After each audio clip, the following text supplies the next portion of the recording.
Let's do a deep dive on Blake Snell, 2023's National League Cy Young Award winner, and try to figure out why it seems like nobody wants to pay him. And we're going to start by digging into his mix specifically, which is something I always do when I look at pitchers. We will split based on handedness here and focus primarily on right-handed hitters against whom he throws over 80% of his pitches in a given season. Against righties, he threw his four-seam fastball just under 50%, his changeup almost a quarter of the time, curveball a little less than that, and his slider the least used of that bunch at just over 10%. When he's behind in the count, his fastball usage doesn't actually increase a lot, which is what a lot of starting pitchers do. Snell instead increases his changeup usage.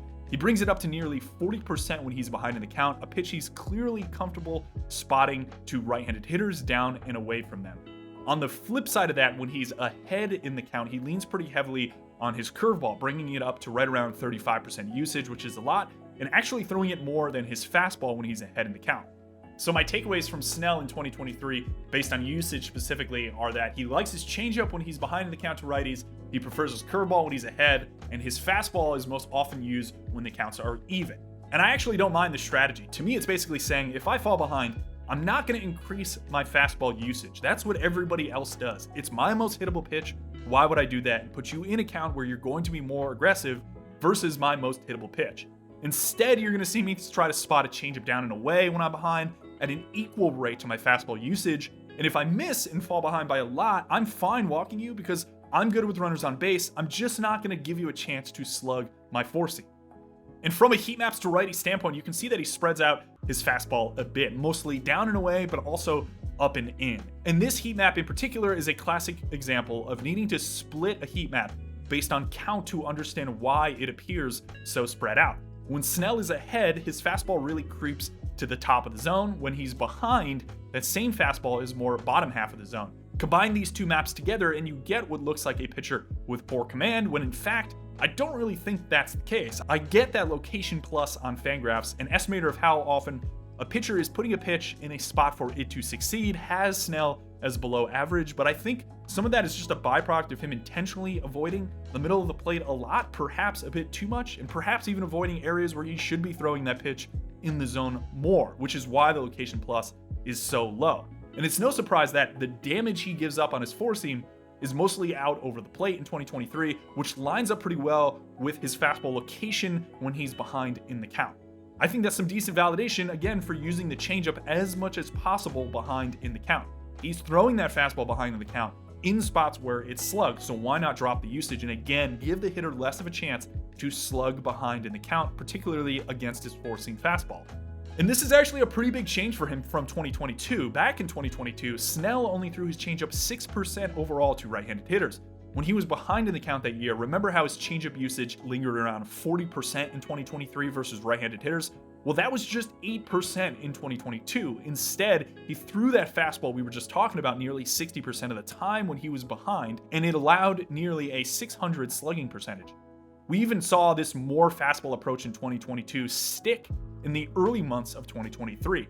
For the first 2 months of 2023, he was throwing his fastball over half of the time to right-handed hitters and mixing in his changeup, slider, and curveball at a relatively even rate. The fastball, however, allowed a .1045 slug in April and May of 2023. It was after this shellacking for the first 10 starts or so of the season that we saw him turn to the approach I detailed at the beginning of this video, moving away from his fastball behind the counts towards his changeup and also really leaning on the curveball when he was ahead. And unsurprisingly, it was after those first 2 months that he went on his run en route to the Cy Young. In his 21 games started from June onward, he posted a 1.21 ERA with a 35% strikeout rate. He allowed a 152 batting average against, and his whip was around 1 despite a 13% walk rate. It was pure domination. This brings us to the main point of the video. Why does it seem like no one wants to pay Blake Snell? Ken Rosenthal recently said that Snell had less suitors than a guy like Jordan Montgomery. Now, this was likely because Montgomery is probably coming in at a lower dollar point, thus more teams will be in the mix. But I feel like, in a way, that idea of having less suitors has made the tone around him relatively negative. And I get it. The drawbacks of Snell are pretty apparent. He doesn't throw a ton of innings, or hasn't historically. He did last year. He walks a lot of guys, which we talked about, yet the whip was still low. And I get he's not a 2.25 ERA guy, which is obvious given the career low BABIP in 2023 along with a pretty high strand rate as well. But I don't think any of those things really matter too much to a front office because they're really easy to figure out how they will regress. What I really think matters is the answer to this question. Is the adjustment that Snell made to succeed last season what we expect him to do going forward? And naturally, I think there are two answers to that question. The first one is yes, this is the new Blake Snell. Less fastball, more curveball when he's ahead, more changeup when he's behind. And if he's going to walk 5 per 9 innings because of this, then so be it. And if he wants to repeat his 2023 performance, he's going to need A, another left on base rate that's around 85% above the league average, and B, some ball in play luck. If he doesn't get that, I think we're looking at an ERA probably around like 3.7 or so with a ton of strikeouts. It's not terrible. The Phillies, for example, just gave Aaron Nola $24 million a year to be pretty much a 3.8 to 4 ERA guy. It just comes probably with the guarantee of more innings, but I'd also argue more downside in terms of results for Aaron Nola. The other answer to that question is no. What he did in 2023 is not what we expect him to do going forward. And that's where we get into some fun stuff, which gets to organizational adjustments that a team might make to a guy like Snell. I think it's relatively clear that Snell didn't have his best slider at times last season, after it was his most productive pitch both in 2021 and 2022. It had a lot of lift early in the year. Watch where this pitch is on this break plot in 2022.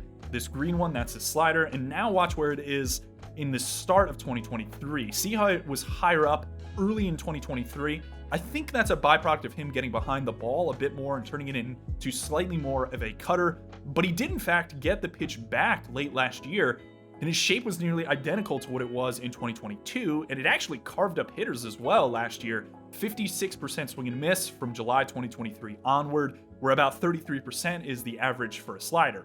He did give up some slug on it, but I think you could argue he got a bit unlucky with the contact quality. But even with the big whiff rate, he barely used it. Just 10% usage on his slider down the stretch in 2023, about half as much as he used it in 2021 and 2022. I think this could be a pretty sneaky weapon for him against right-handed hitters in 2024 if he brings the usage back up, especially if the desire is to stave off some of the regression that we've talked about in this video. The other small thing I'll mention is that perhaps if he wants to reincarnate his fastball, there's some options for that. When you look at the success the pitch had in 2021, he was throwing it up in the zone a bit more, especially behind in the count, almost using it as a challenge pitch when he was behind. And in 2023, he was really leaning on it down and away, as we showed earlier. Perhaps this is connected to how much he was throwing that changeup down and away, but I do think that changeup will still succeed down and away, even if he was to elevate the four seam behind in the count to right-handed hitters. So that's your plan for success in 2024. Lean on the changeup behind, give me that curveball ahead. If you really want to get wacky, play around with some four-seam fastball location and bring the usage back up there, because perhaps you want to try to drive down the walk rate, and the fastball's probably going to do that. I think Snell is a really fun project for an organization. You look at a guy like Jordan Montgomery, I don't necessarily think there's a ton to adjust. You're giving Jordan Montgomery the ball, expecting him to give you 180 innings. I don't think there's much upside there. A guy like Snell has consistently shown throughout his career that he has the ability to mix the usage and play around with multiple really strong off-speed pitches to perform above the expectations of some of the underlying statistics like a fielder independent pitching. So perhaps we're looking at maybe a fourth and potentially a fifth season down the road where he's outperforming these metrics on an ERA basis.